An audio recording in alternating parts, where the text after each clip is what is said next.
Hi guys, Ren here and welcome to the workshop. Today I've got another piece of reflection for you. So many of you comment at how cool my bikes are, how can I afford this high-end equipment and such.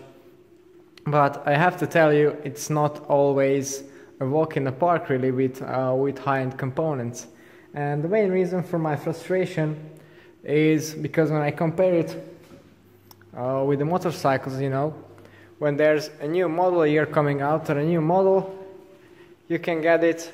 This is a 2019 KTM motocross bike, and you can basically get everything as soon as it appears, all the spare parts, everything you want, you can just use it. But in the bike industry, sometimes they release some product and you can't buy it for another 6 months. So that's sometimes very frustrating. And it was the case with some of my products. For example, I waited almost a year to get my hands on the new track boom frame. But even if the product is released, sometimes it's just a pain in the ass to get hold of, because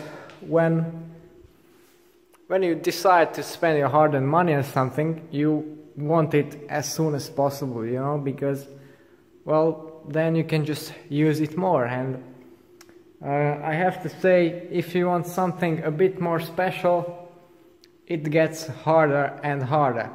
What do I mean by that? For example, I've already talked about the Boon Race Limited frame. I waited a hell of a long time for that. The MV wheels that are in there, I waited 2 months for those. I waited 6 months for these wheels, 6 months for these wheels. I waited 2 months for this frame. I waited a month for this cockpit. It's just a waiting game. If you have a couple of bikes and you want to upgrade something, you always have to consider, which parts can I take off, can I sell it already, when do I get the new one. So for me it's just a constant waiting game, and that's a bit frustrating. I have my new S-Works Epic here. I've had it here for almost a month now, just looking at it. It's completely assembled, but I can't ride a meter on it because my MV wheels still haven't arrived. And yeah, it's just a pain in the ass, it takes up space.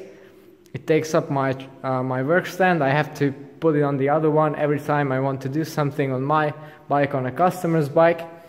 So if you think it's all just nice and easy when you want to get something special, I have to tell you it's not. Same goes for the proprietary parts that come with some of these integrated aero bikes,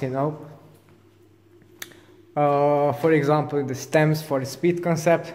They're not expensive, and they're quite readily available, just 2 or 3 weeks of waiting normally if it's available in Europe. But sometimes they order the wrong one, they have to send it back. So yeah, things can get quite frustrating, with these high-end parts. So yeah, the one thing that is always readily available, and I think for some reason that's the product or the type of product that people upgrade the most, and those are the group sets. For some reason, SRAM, Shimano, the lot, you can have everything at that very moment. You can have a complete E-type group set, hydraulic, time trial, whatever. That's always available at the distributors. But if you want something beyond that, well, tough luck.